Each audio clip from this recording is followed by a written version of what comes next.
আসসালামু আলাইকুম। আমাদের ছোট জীবনের মানে এই নয় যে আমরা আমাদের সব শখ আহ্লাদ একসাথে পূরণ করে ফেলবো। অনেক সময় কল্পনা থেকে বেরিয়ে বাস্তবতাকে মেনে নিতে হয়। পরিবারের পাশে থাকতে হয় সব পরিস্থিতিতে। পরিবারের আপন মানুষগুলোকে কষ্ট দিয়ে খুব বেশি সামনে এগোনো যায় না। পরিবারের ভাঙনে সবচেয়ে বেশি কষ্ট পায় পরিবারের সবচেয়ে ছোট সদস্যটি। বাবা মা আলাদাভাবে সুখ খুঁজে পেলেও সন্তান যেন অথই সাগরে সাঁতরে বেড়ায় তীরের আশায়, কিন্তু তা মরিচিকার মতোই হারিয়ে যায়। আজ এমনই এক ইমোশনাল ড্রামা মুভি এক্সপ্লেন করব 2016 সালে রিলিজ হওয়া উর্দু মুভি জিন্দেগি কিতনে হাসিন হ্যায়। মুভিটি আপনাকে ভাবাবে, পরিবারের গুরুত্ব বোঝাবে, না চাইতেও হয়তো চোখের কোণে এক ফোঁটা পানি জমাবে। তো চলুন দেরি না করে চলে যাই মুভির গল্পে। মুভির শুরুতে আমরা এই ছেলেটিকে দেখি। এর নাম জেইন। সে একজন প্রফেশনাল স্ক্রিপ্ট রাইটার, অর্থাৎ সে মুভির জন্য স্ক্রিপ্ট লেখে। এই মেয়েটির নাম মায়রা। একদিন বাহিরে প্রচন্ড বৃষ্টি হচ্ছিল। জেইন তার বন্ধু ফারাজের ইউনিভার্সিটিতে যাচ্ছে, অন্যদিকে মায়রাও তার বান্ধবী শ্রুতির ইউনিভার্সিটিতে যাচ্ছিল। দুজন একই ট্যাক্সিতে উঠে বসায় তাদের মধ্যে কিছুটা ঝগড়া হয়, কিন্তু জেইন বুদ্ধি করে মায়রাকে ট্যাক্সি থেকে নামিয়ে দিয়ে চলে যায়। তারা জানতো না যে কোএক্সিডেন্টালি তারা একই বাড়িতে যাচ্ছে, অর্থাৎ জেইনের বন্ধু ফারাজ ও মায়রার বন্ধু শ্রুতির স্বামী স্ত্রী। তাদের আগে একে অন্যের সাথে দেখা না হওয়ায় জেইন ও মায়রা কেউ কাউকে চেনে না। যাই হোক, ফারাজের বাড়িতে গিয়ে তাদের দুজনের আবার দেখা হয়। মায়রা জেইনকে দেখে বলে, তুমি এখানে? আমার পিছু করতে করতে এখানে অবধি চলে এসেছ? জেইন বলে, হে মিস, এটা আমার বন্ধু ফারাজের বাড়ি, আপনি আমাকে ফলো করছেন কেন? ফারাজ ও শ্রুতিকে একসাথে দেখে জেইন মায়রা বুঝতে পারে যে আসল সত্যিটা কি। তারা দুজন একই বাড়িতে এসে পড়েছে। এখান থেকে জেইন ও মায়রার প্রথম পরিচয় থেকে প্রেম, আর প্রেম থেকে বিয়ে। এখান থেকে সিন কাট হয় আর সিন চলে যায় 7 বছর পরে। জেইন ও মায়রার 5 বছরের একটি ছেলে আছে যার নাম ডুডু। ডুডু অনেক রাত জেগে ড্রয়িং করছে দেখে মায়রা তার কাছে এসে বলে, তোমাকে কতবার বলেছি ডুডু, রাত জেগে এসব করবে না, তুমি কি পাও বলো তো এসব ড্রয়িং করে? ডুডু কিছু না বলে চুপচাপ বিছানায় গিয়ে চাদর মুড়ি দিয়ে শুয়ে পড়ে। ডুডু চলে যাবার পর মায়রা ডুডুর ছড়িয়ে ছিটিয়ে রাখা কাগজগুলো পরিষ্কার করতে গিয়ে দেখে ডুডু সেগুলোতে লিখেছিল, I love you papa, I love you mamma. এটি দেখে মায়রার অনেক খারাপ লাগে, কারণ শুধু শুধু সে ছেলেটিকে বকা দিয়েছে। এরপর মায়রা ডুডুর কাছে গিয়ে বলে, আই লাভ ইউ টু ডুডু, উঠো, মায়ের কাছে এসো। ডুডু একবার চাদর থেকে মাথা বের করে আবার চাদর মুড়ি দিয়ে শুয়ে পড়ে। এরপর মায়রা আলমারি থেকে লাগেজ বের করে তার কাপড় চোপড় গোছাতে থাকে। কিছুক্ষণ পর জেইন বাসায় আসে। জেইন এখন স্ক্রিপ্ট লেখার পাশাপাশি একটি নিউজ চ্যানেলে কাজ করছে। জেইন বাসায় এসে মায়রাকে তার সারাদিনে কি কি কাজ করেছে সবকিছু বলতে থাকে, কিন্তু মায়রা চুপচাপ দাঁড়িয়ে থাকে। জেইন তখন মায়রাকে বলে, কি হয়েছে মায়রা? মায়রা তখন রেগে বলে, তুমি জানো না কি হয়েছে? এই প্রশ্নটি করতে তোমার একবারও লজ্জা করে না জেইন? জেইন তখন বলে, আমি সারাদিন অফিসে কাজ করি, বাসায় এসেও কাজ করি। কেন জানো? তোমাদের ভালো রাখার জন্য। এই যে এত বড় বাড়িতে থাকছো, দামি দামি ড্রেস পরছো, এসবের জন্য। মায়রা বলে, আমি চাই না এসো, তুমি সারাদিন বাড়িতে থাকো না, রাতে এসেও কাজ করো, আমাদের জন্য তোমার কোনো সময় নেই তোমার। আমি আর এভাবে থাকতে পারবো না, এই নাও তোমার সংসারের চাবি, আমি চললাম বাবার বাসায়। এই কথা বলে মায়রা চলে যায়। জেইন মায়রাকে অনেক বোঝানোর চেষ্টা করে, কিন্তু মায়রা তার কোনো কথা না শুনে চলে যায়। ডুডু দূর থেকে এসব দেখে কান্না করতে থাকে। সে প্রায় প্রতিদিনই তার মা বাবার এমন ঝগড়ার দৃশ্য দেখে বড় হচ্ছে। তার কাছে এসব এখন প্রতিদিনের রুটিন মনে হলো এসব মেনে নিতে তার খুবই কষ্ট হয়। মায়রা ও জেইন তাদের বিয়ের পরের দিনগুলো ভাবতে থাকে, তারা কতটা খুনসুটি আর ভালোবাসা দিয়ে সংসারটা সাজিয়েছে। সবকিছু হঠাৎ কেন এমন হয়ে গেছে? এসব ভাবতে ভাবতে জেইন ঘুমিয়ে পড়ে। পরদিন সকালে ডুডু তার বাবার কাছে এসে বলে, ড্যাডি ড্যাডি জলদি উঠো, মাম্মা চলে গেছে। জেইন বলে, আমি জানি বাবা। ডুডু বলে, তবে একটা গুড নিউজ আছে, মাম্মা তার কোনো জিনিসপত্রই নেয়নি। এটি শুনে জেইন হাসতে থাকে। ডুডু আবার বলে, আমি তো কোনোদিনই বিয়ে করব না। জেইন বলে, কেন? ডুডু বলে, তাহলে তো আমিও তোমার মতো প্রবলেমে ফেসে যাব। তারা বাবা ছেলে দুজনেই এসব নিয়ে খুনসুটি করতে থাকে। জেইন ডুডুকে রেডি করে তার স্কুলে নিয়ে যায়। তখন সে গাড়িতে করে একটি লোককে আসতে দেখে জোরে জোরে হাঁটা শুরু করে আর বিড়বিড় করে বলতে থাকে, দাঁড়ানো যাবে না, একদম দাঁড়ানো যাবে না, দৌড় দে জেইন, দৌড় দে। এই বলে সে দৌড়াতে থাকে। পিছু পিছু গাড়িটিও আসতে থাকে। সে দৌড়ে পালিয়ে লোকটিকে ফাঁকি দিতে সক্ষম হয়। এই লোকটিকে কেন জেইন এত ভয় পাচ্ছে তা আমরা একটু পরেই জানতে পারবো। অন্যদিকে মায়রা ডুডুকে স্কুল থেকে তার বাবার বাসায় তার সাথে করে নিয়ে আসে। ডুডু মায়রাকে বলে, মাম্মা কেন তুমি আমাকে নানির বাসায় নিয়ে এসেছো? আমার এখানে ভালো লাগছে না, আমি ড্যাডির কাছে যাব। ড্যাডি আসবে তোমার রাগ ভাঙিয়ে আমাদের বাসায় নিয়ে যাওয়ার জন্য, আমরা 3 জন একসাথে থাকবো। ডুডুর কথা শেষ না হতেই জেইন সেখানে চলে আসে। জেইন মায়রাকে সরি বলে আর তাকে তার সাথে বাসায় চলে যেতে বলে। জেন বলে, দেখো মায়েরা, আমাদের ঝগড়ার জন্য আমাদের যতটা না কষ্ট হবে তার থেকে বেশি কষ্ট হবে ডুডুর। একসাথে থাকলে মাঝে মাঝে একটু একটু ঝামেলা হয়, এর জন্য তুমি আমাদের একা রেখে চলে আসবে? তুমি ভালো থাকতে পারবে আমাদের ছাড়া?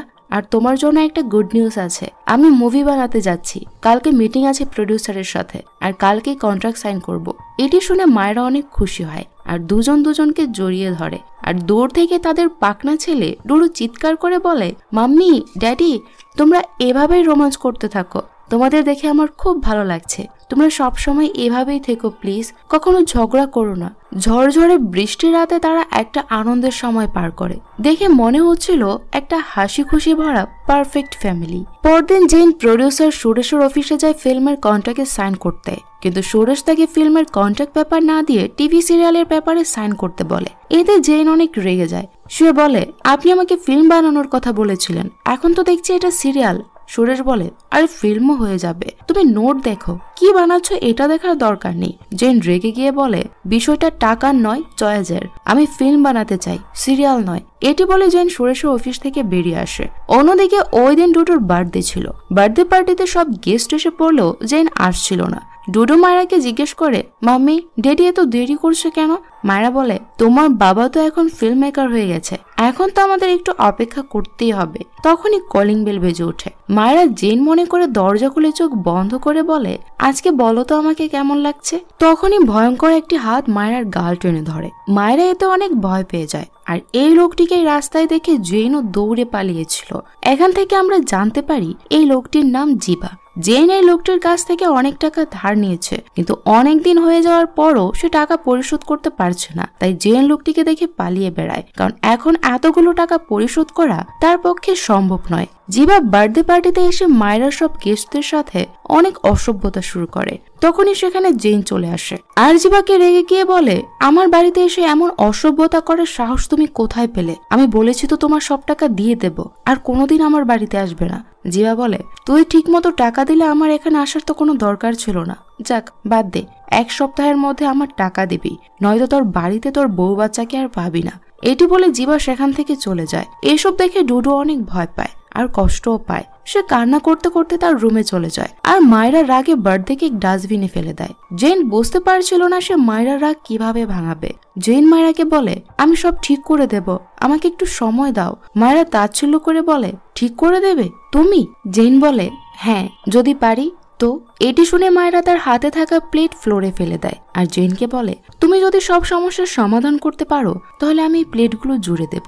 এতে জেন রেগে যায় আর মায়েরাকে বলে, তুমি এসব কি করছো মায়েরা? তুমি কি পাগল হয়ে গেছো? মায়েরা চিৎকার করে বলে, পাগল আমি নই, পাগল তুমি। এমন একটা জিনিসের পিছনে ছুটছো যেটা তোমাকে রিয়েলিটি থেকে দূরে ফেলে দিচ্ছে। তুমি বুঝতে পারছো না আজকে কি হয়েছে? আজকে আমাদের ছেলের বার্থডে ছিল, তার কেক ডাস্টবিনে পড়ে আছে। কতটা অপমানিত হয়েছি তোমার জন্য আমরা। তুমি এই মুভি করতে করতে আসল কাজটাই করছো না। জেন বলে, তো কি করব আমি? প্রডিউসারের কাছে দিনে কতবার দৌড়াচ্ছি সেটা তুমি জানো?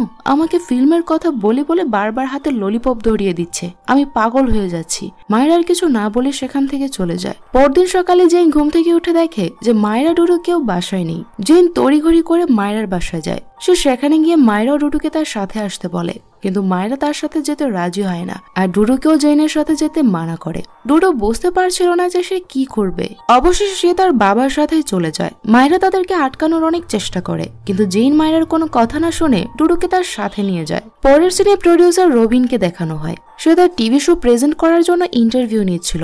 অনেক মেয়ে আসে ইন্টারভিউ দেওয়ার জন্য, কিন্তু কেউ ঠিক মতো ডায়লগ ডেলিভারি দিতে পারছিল না। কাউকে রবিনের পছন্দ হচ্ছে না, তাই রবিন সবাইকে সেখান থেকে চলে যেতে বলে। কিছুক্ষণ পর সেখানে মায়েরা আসে ইন্টারভিউ দেওয়ার জন্য। রবিন তার ইন্টারভিউ নিতে চাইছিল না, কারণ তার মনের মতো কেউ ডায়লগ দিতে পারছিল না। তাই সে মনে করছিল যে মায়েরা ঠিক একই রকম হবে। তাই রবিন রাগে মায়েরাকে অপমান করে সেখান থেকে চলে যেতে বলে। মায়েরা অনেক রিকোয়েস্ট করে বলে যে তার এই জবটির খুবই দরকার, কিন্তু রবিন তার কোনো কথাই শোনে না। মায়েরা তখন হতাশ হয়ে সেখান থেকে কান্না করতে করতে চলে যায়। মায়েরার কান্না দেখে রবিনের মনে দয়া হয়। সে মায়েরাকে লাস্ট একটা সুযোগ দেয়। মায়েরার ডায়লগ প্রেজেন্ট রবিনের খুবই পছন্দ হয়। মায়রাকে রবি তার শো এর প্রেজেন্টার হিসেবে সিলেক্ট করে, অর্থাৎ মায়রার জবটি হয়ে যায়। রবিনের শো এর প্রথম এপিসোড মায়রা প্রেজেন্ট করে আর তার লাইভ টিভিতে দেখানো হয়। তার শো প্রেজেন্ট করা এতটা ভালো হয় যে তার সব দর্শক সুমুগ্ধ হয়ে দেখে। রবিনের চ্যানেলে টিআরপি বাড়তে থাকে। জেন যে নিউজ চ্যানেলে কাজ করে সেখানকার তার সব কলিগরাও মায়রার শো এর ফ্যান হয়ে যায়, কিন্তু জেইনের এসব ভালো লাগছিল না, কারণ মায়রাকে নিয়ে এক একজন এক এক রকম কমেন্ট করতে থাকে। জেইনের অফিসের সবাই মায়রা ও জেইনের ব্যাপারটা জানতো। জেইনের বস জেইনকে বলে, এমন একজনকে তো আমাদের চ্যানেলের জন্য দরকার ছিল, তোমার ওয়াইফের এই ট্যালেন্টের ব্যাপারে তো তুমি আমাকে আগে বলনি। জেন তার অফিস থেকে বেরিয়ে এক উকিলের সাথে দেখা করে, কারণ মায়রা জেইনের বিরুদ্ধে কেস করেছে যে সে তার বাচ্চাকে তাকে দিচ্ছে না। তাই জেন তার উকিলকে বলে, প্লিজ আপনি যেভাবে পারেন আমার ডুডুকে আমাকে দিয়ে দিন, আমি আপনার কাছে চিরকৃতজ্ঞ থাকব। উকিল জেনকে বলে, দেখুন আপনার স্ত্রী এখন শুধু একজন মাই নয়, অনেক বড় সেলিব্রিটি। তার পক্ষে এখন লাখ লাখ মানুষ। সে এখন তার বাচ্চাকে পাওয়ার জন্য সব দিক দিয়ে স্টেবল। আপনার দিকটা এখন অনেকটাই দুর্বল। তারপরও আমি আপনার কেসটা লড়বো, আপনি শুধু আমার ফিটা জমা দিয়ে দিন। পরদিন মায়রা জেনের অফিসে আসে তার সাথে দেখা করার জন্য। জেন মায়রাকে বলে, আমি জানি তুমি কেন এসেছো, তোমার যা করার তুমি করতে পারো, কিন্তু ডুডু আমার কাছেই থাকবে। মায়রা মুচকি হেসে বলে, তোমার কাছে থেকে সে কি হবে, তোমার মতো জিরো বানাতে চাচ্ছ? এই কথা শুনে জেন চিৎকার করে বলে, তুমি তোমার সীমার মধ্যেই থাকো। মায়রা শান্ত গলায় বলে, এখন পুরো দেশ আমার সীমা কতটুকু তা জেনে গেছে, আর তুমি এখনো জানলে না যে আমি কে আর আমার সীমা কি আর কি কি করতে পারবো। তোমাকে বেশি দৌড় করাতে চাচ্ছি না বলে সোজাভাবে ডুডুকে নিতে যাচ্ছি, এতে তোমারই ভালো। অন্তত মাসে একবার তুমি ডুডুকে দেখার সুযোগ পাবে, আর যদি বেশি দৌড়াতে চাও তাহলে সারা জীবনও ডুডুর মুখ দেখতে পারবে না। এটি শুনে জেন রাগে তার হাতে থাকা গ্লাসটি ঢিল দিয়ে ভেঙে ফেলে আর মায়রাকে এখনই তার অফিস থেকে চলে যেতে বলে। মায়রা চলে গেলে জেনের বস তার কাছে এসে বলে, এটা তুমি কি করেছো জেন? মায়রার মতো এত বড় সেলিব্রিটিকে তুমি অপমান করে তাড়িয়ে দিয়েছো। একটা সুযোগ ছিল আমাদের চ্যানেলের রেটিং বাড়ানোর জন্য, তাও তুমি নষ্ট করে দিলে। জীবনে একটা ভালো কাজ করেছো তুমি। জেন রেগে গিয়ে বলে, স্যার এটা আমার পার্সোনাল ব্যাপার, এর মাঝে আপনি নাক না গলালেই খুশি হব, তার সাথে আমার কোনো লেনা দেনা নেই। জেনের বস আরো রেগে গিয়ে বলে, তোমার পার্সোনাল বিষয় নিজের ঘরে সমাধান করবে, এই অফিসটা তোমার পার্সোনাল কাজের জন্য নয়, আর এখানে তোমার মতো কাউকে আর প্রয়োজন নেই। আমাদের সাথেও তোমার লেনাদেনা এখানেই শেষ। জেনও রাগে তার জব ছেড়ে সেখান থেকে চলে আসে। বাড়িতে এসে জেন তার হাতে থাকা যে পরিমাণ টাকা ছিল তা দিয়ে বাসার খরচ, তার খরচ, ডুডুর খরচ, ডুডুর স্কুলের খরচ দিতে পারবে কিনা সেগুলো হিসাব করতে থাকে। কিন্তু তার কাছে যে পরিমাণ টাকা ছিল তা দিয়ে ডুডুর স্কুল ফি আর টিউশন ফি হবে না, সাথে ঋণের বোঝা তো ছিলই। সে মানসিকভাবে অনেক ভেঙে পড়ে। ডুডুকে জড়িয়ে ধরে জেন কান্না করতে করতে বলে, আমি ডুডুকে হারাতে পারবো না, ডুডুকে ছাড়া আমি বাঁচতে পারবো না। অন্যদিকে মায়েরও ডুডুর পুরনো ছবিগুলো দেখে অনেক ইমোশনাল হয়ে পড়ে। ডুডুকে ছাড়া সেও ভালো থাকতে পারবে না। এসবের মধ্যে সবচেয়ে বেশি কষ্ট পাচ্ছিল ডুডু। সে তার কষ্টগুলো কাউকে বলতেও পারছিল না, আর এত প্যাচালো জীবনের মানেও বুঝতে পারছিল না। মায়ের করা কেস কোর্টে তোলা হলে মায়ের পক্ষের উকিল মায়েরাকে জিজ্ঞেস করে, আপনি এই সম্পর্ক কেন রাখতে চাচ্ছেন না? মায়েরা বলে, এই লোকটি আমাকে বাজে ভাষায় গালিগালাজ করে আর আমার গায়ে হাতও উঠিয়েছে অনেকবার, অথচ জেন মায়েরার সাথে এমন কিছু কখনো করেনি। জেন মায়ের এমন কথা একদম শকড হয়ে যায়। জেনের পক্ষে উকিল অবজেক্ট জানালে জেন তাকে থামিয়ে দেয়। ডুডু অসহায়ের মতো বলে, বলো না উকিল আঙ্কেল, ডেডি মাম্মিকে কত ভালোবাসে, কখনো মারেনি মাম্মিকে আমার ডেডি। জর্জ ডুডুকে কাঠগড়ায় দাঁড় করিয়ে জিজ্ঞেস করে, তুমি কার সাথে থাকতে চাও? ডুডু একবার বলে মাম্মি আর একবার বলে ড্যাডি। জর্জ ডুডুকে বলে, বাবা তুমি আদালতকে কেন কনফিউজ করছো? ডুডু এবার চিৎকার করে বলে, আদালত কেন আমাকে কনফিউজ করছে? আমাকে পুরো কথাটাই বলতেই দিচ্ছে না। আমি চকলেট আর আইসক্রিম দুটোই পছন্দ করি।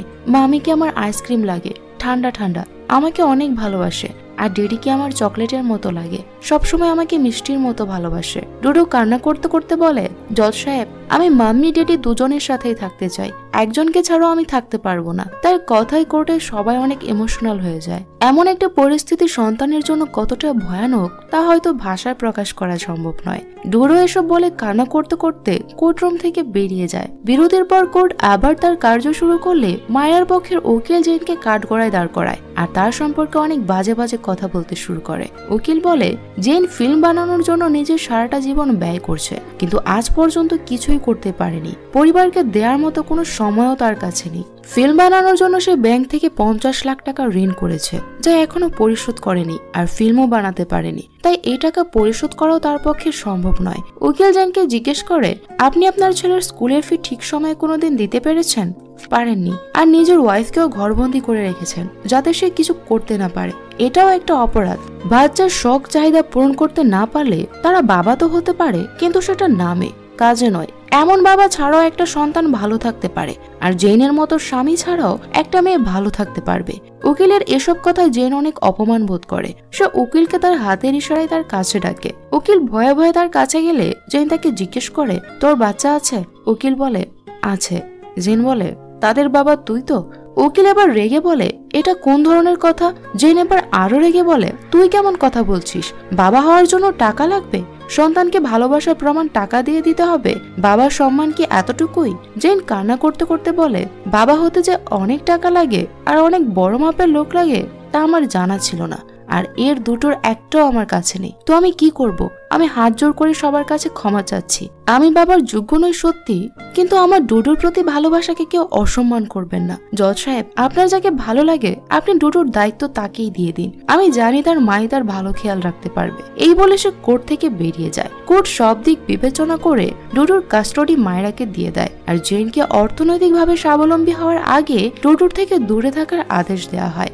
জেন বাইরে বের হলে কিছু মাথামোটা সাংবাদিক তাকে উল্টাপাল্টা প্রশ্ন শুরু করে। একজন সাংবাদিক তাকে জিজ্ঞেস করে, স্যার, এই ঘটনার পর আপনার অনুভূতি কেমন? কি ফালতু প্রশ্ন। সব সাংবাদিকরা তাকে ঘেরাও করে আরো অবাস্তব প্রশ্ন শুরু করে। জেন তাদেরকে এড়িয়ে চলে যেতে চাইলে একজন সাংবাদিক জেনকে বলে, আপনাদের তো লাভ ম্যারেজ ছিল, আপনার ওয়াইফ পরকিয়া করে আপনাকে ছেড়ে দিচ্ছে, কত টাকা চেয়েছে আপনার ওয়াইফ আপনার কাছে? জেনের ধৈর্য এবার ভেঙে যায়। সে রেগে সাংবাদিককে মারতে শুরু করে আর বলতে থাকে যে মায়রা আমার ওয়াইফ, ডুডু আমার সন্তান, আমি আমার পরিবারকে ভালোবাসি। মায়রাকে নিয়ে, আমার বাচ্চাকে নিয়ে কেউ বাজে কথা বললে আমি তাকে মেরে ফেলবো। এই বলে জেন সাংবাদিককে মারতেই থাকে। মারতে মারতে সাংবাদিকের অবস্থা একদম সে খারাপ করে ফেলে। কয়েকজন পুলিশ তাকে সেখান থেকে ছাড়িয়ে নিয়ে যায় আর জেনকে দূরে নিয়ে গিয়ে অনেক মারতে থাকে। মারতে মারতে জেনকেও আহত করে ফেলে। তারা সামনে দিয়ে মায়েরা ডুডুকে গাড়িতে করে নিয়ে যায়, কিন্তু জেনের তা তাকিয়ে দেখা ছাড়া আর কিছুই করার ছিল না। সাংবাদিককে মারার অপরাধে পুলিশ জেনকে অ্যারেস্ট করে থানায় নিয়ে যায়। জেলখানায় জেন মায়েরা ও ডুডুর সাথে কাটানো দিনগুলো মনে করতে থাকে আর নিজের অসহায়তার জন্য কান্না করতে থাকে। পরদিন জেনের বন্ধু ফরাজ তাকে জামিন করায়। জেল থেকে বেরিয়েও সে যেন অসহায়ের মতো জীবন কাটাতে থাকে। ডুডুও খুব কষ্টে দিন কাটাচ্ছিল। কয়েকদিন পর জেন চুপি চুপি মায়েরার বাড়িতে আসে ডুডুর সাথে দেখা করার জন্য। পরদিন ডুডু গাড়িতে করে স্কুলে যাওয়ার সময় জেন বাইক নিয়ে তার গাড়ির পিছু করে। ডুডু ড্রাইভারকে বলে, গাড়ি থামাও, আমি বাথরুমে যাব। ড্রাইভার বলে, না না, গাড়ি থামানো যাবে না, ম্যাম সাহেবের বারণ আছে, স্কুল পর্যন্ত অপেক্ষা করতে হবে। ডুডু বলে, আচ্ছা তাহলে আমি এখানেই করে দিচ্ছি। ড্রাইভার কোনো উপায় না পেয়ে গাড়ি দাঁড় করায়, আর তখনই জেন তার বাইক নিয়ে সেখানে আসলে ডুডু জেনের বাইকে করে চলে যায়। ড্রাইভার মায়রাকে এই কথা জানালে সে সাথে সাথে পুলিশকে ইনফর্ম করে। পুলিশ তার ফোর্স নিয়ে ডুডুকে উদ্ধার করতে বেরিয়ে পড়ে। পুলিশের গাড়ি জেনের গাড়ির পিছু করে। পুলিশের গাড়িকে ফাঁকি দিয়ে জেন এক জায়গায় এসে বাইক দাঁড় করায়, আর সেখানে জিবা তার সাঙ্গপাঙ্গ নিয়ে আগে থেকে আড্ডা মারছিল। ওই যে বলে না, যেখানে বাঘের ভয় সেখানেই সন্দেহ হয়। জেন তাকে অনেক বোঝানোর চেষ্টা করে যে সে তার টাকা ঠিক মতো দিয়ে দেবে, কিন্তু জিবা কোনো কথাই শুনছিল না। সে জেনকে বলে, টাকা আজকে এক্ষুনি দিবি, নয়তো মার খাবি। এই বলে জিবার লোকেরা তাকে অনেক মারতে থাকে। ডুডু দূর থেকে এসব দেখে অনেক কান্না করে। সে আর কোনো উপায় না পেয়ে তার বাবাকে বাঁচানোর জন্য জিবার প্রাইভেট পার্টে দেয় এক ঘুষি, আর জিবার রাগে ডুডুকে উপরে তুলে দূরে ছুঁড়ে ফেলে দেয়। এটি দেখে জেন রাগে ইচ্ছে মতো জিবা ও তার সাঙ্গপাঙ্গকে মারতে থাকে, আর তখনই সেখানে পুলিশ এসে ডুডুকে মায়ের কাছে দিয়ে দেয় আর জেনকে অ্যারেস্ট করে। ডুডু মায়েরাকে বাড়িতে নিয়ে আসলে সে মায়েরাকে বলতে থাকে, আমি তোমার সাথে থাকতে চাই না, আমি আমার ড্যাডির কাছে থাকতে চাই, আমি তোমাকে পছন্দ করি না। এতে মায়েরা অনেক কষ্ট পায়। মায়েরা ডুডুকে বাসায় রেখে থানায় আসে জেনের সাথে দেখা করার জন্য, কিন্তু জেন তার সাথে কোনো কথা বলে না। সে তাকে সেখান থেকে চলে যেতে বলে। এবারও ফারাজ জেনকে জামিন করায়। পরদিন রবিন মায়েরার সাথে দেখা করতে আসে, আর সে মায়েরাকে বলে, আমি তোমাকে একটা সলিউশন দিতে পারি, এতে তুমি তোমার ছেলেকেও পেয়ে যাবে আর তোমার কোনো ঝামেলাও করতে হবে না। মায়েরা বলে, কি সলিউশন? রবিন বলে, তুমি ডুডুকে জেনকে দিয়ে দাও। জেনের এখন যে অর্থনৈতিক অবস্থা, নিজের খাবার জোগাড় করারই কষ্টকর, তাছাড়া দেনায় তার গলা পর্যন্ত ডোবা। সে ডুডুর স্কুল ফি, টিউশন ফি আর তার খেয়ালই রাখতে পারবে না। ডুডু যখন দেখবে যে সে যা চাচ্ছে তার কিছুই তার বাবা তাকে দিতে পারছে না, তখন সেই বুঝে যাবে যে তার কার কাছে থাকা উচিত। আর জেন একসময় নিজেই ডুডুকে তোমার কাছে দিয়ে যাবে। ভালোবাসা দিয়ে তো আর পেট ভরাতে পারবে না। মায়েরা রবিনের কথাগুলো ভেবে দেখে যে সে ঠিক কথাই বলছে।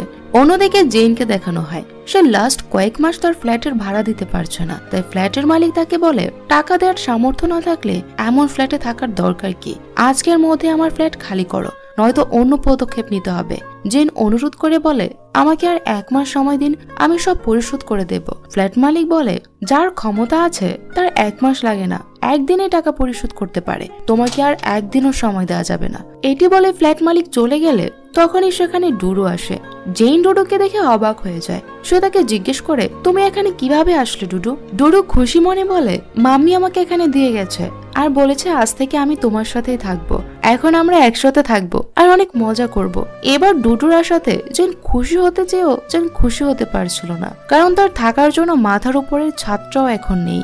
জেন ডুডুকে নিয়ে তার বাড়ি থেকে বের হয়ে যায় আর রাস্তায় ঘুরতে ঘুরতে একটি মাজারে চলে আসে, কারণ তার থাকার জন্য কোনো ঘর নেই। ডুডুর প্রচন্ড ক্ষুধা পায়, তাই সে মাজারে যেখানে খাবার বিতরণ করছিল সেখানে হাত পেতে খাবার চায়। জেন সেখান থেকে খাবার এনে ডুডুকে খাইয়ে দেয়। ডুডু ক্ষুধার যন্ত্রণায় ওই খাবারটাই লক্ষ্মী ছেলের মতো খেয়ে নেয়। ঘুম পেলে ডুডু সেখানেই ধুলাবালির উপর ঘুমিয়ে পড়ে। এইসব জেন সহ্য করতে পারছিল না। যে সন্তানকে সে সবসময় মাথায় করে রেখেছে সে আজকে ধুলাবালির উপরেই ঘুমিয়ে পড়েছে, কিন্তু জেনের কাছে করার মতো কিছু ছিল না।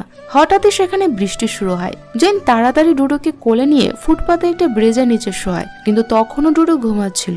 জেনের সন্দেহ হয় সে ডুডুকে ডাকতে থাকে, কিন্তু ডুডু কোনো সাড়া দেয় না। সে ডুডুকে মাটিতে শুয়ে রাস্তায় চলা সব গাড়ির কাছে লিফট যায় ডুডুকে হাসপাতালে নেয়ার জন্য, কিন্তু কোনো গাড়ির মালিকে তাকে সাহায্য করে না। এদিকে ডুডুর অবস্থা আরো খারাপ হতে থাকে। জেন আর কোনো উপায় না পেয়ে ডুডুকে কোলে নিয়ে বৃষ্টির মধ্যে দৌড়ে মায়েরার বাসায় আসে। মায়েরা ডুডুর এমন অবস্থা দেখে কান্না করতে থাকে আর তাড়াতাড়ি হাসপাতাল নিয়ে যায়। অতিরিক্ত মানসিক চাপের কারণে জেন অজ্ঞান হয়ে রাস্তায় পড়ে যায়। সিন এখানে কাট হয় আর সিন চলে যায় 6 মাস পরে। জেন ডুডু বলে চিৎকার করে ওঠে। তার গাল ভর্তি দাড়ি, উস্কো খুস্কো চুল। সে সেই ব্রিজের নিচেই শুয়ে আছে যেখানে ডুডু অজ্ঞান হয়ে গিয়েছিল।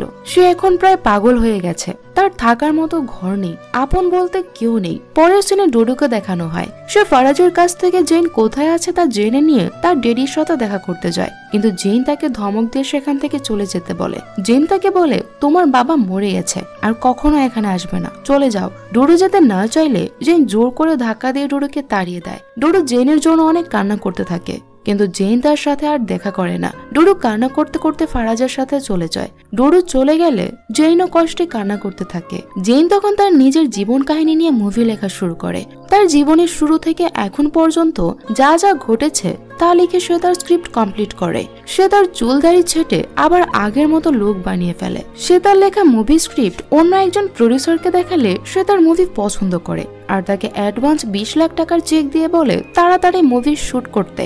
সেই খুশির খবর ডুডুকে দেওয়ার জন্য ডুডুর পছন্দের মিষ্টি নিয়ে ডুডুর স্কুলে আসে। ডুডু তখন বেঞ্চে বসে তার মতোই একা নিঃসঙ্গ ছেলের ছবি ড্রয়িং করছিল। হঠাৎ তার ছবিটি বাতাসে উড়ে রাস্তার মাঝখানে চলে আসলে ডুডু তার ধরার জন্য রাস্তার মাঝখানে চলে আসে। আর তখনই সেখানে একটি গাড়ি চলে আসতে দেখে জেন চিৎকার করে ওঠে, কিন্তু গাড়িটি ডুডুকে দেখে থেমে যায়। ডুডু তার বাবাকে আগের রূপে দেখে যেন নিজের চোখকে বিশ্বাসই করতে পারছিল না। সে দৌড়ে তার বাবার কাছে যাওয়ার জন্য রাস্তা পার হতে গেলে তার সামনে থেকে একটা গাড়ি দ্রুত গতিতে এসে ডুডুকে ধাক্কা দেয় আর ডুডু ছিটকে মাটিতে পড়ে যায়।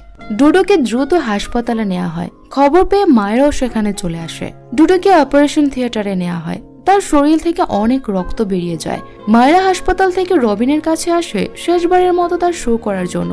এবার সে শো প্রেজেন্টার নয়, নিজের ভুলগুলো কনফিউজ করার জন্য আসে। সে ক্যামেরার সামনে শুরু থেকে এখন পর্যন্ত তার করা ভুলগুলো সবাইকে বলে। মায়েরা কান্না করতে করতে বলে আজ আমার এই অবস্থা, আমার ছেলের এই অবস্থা শুধুমাত্র আমার করা ভুলের জন্য। জীবন মানে যে একের ভেতর সব নয় সেটা আমি ভুলে গিয়েছিলাম।